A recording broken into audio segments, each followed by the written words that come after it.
Works kind of like that. You put a wire cord right here on the inside and the side of the starts and not in the valve stroke.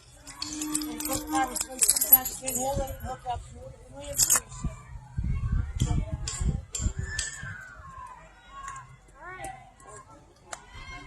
Now if you notice I just nodded them off and stepped away. The reason being when the full charge inside this gun, you gotta get the recoil 3 to 5 feet so you want to make sure the full loading outside of the full ball so you don't run up by their own gun.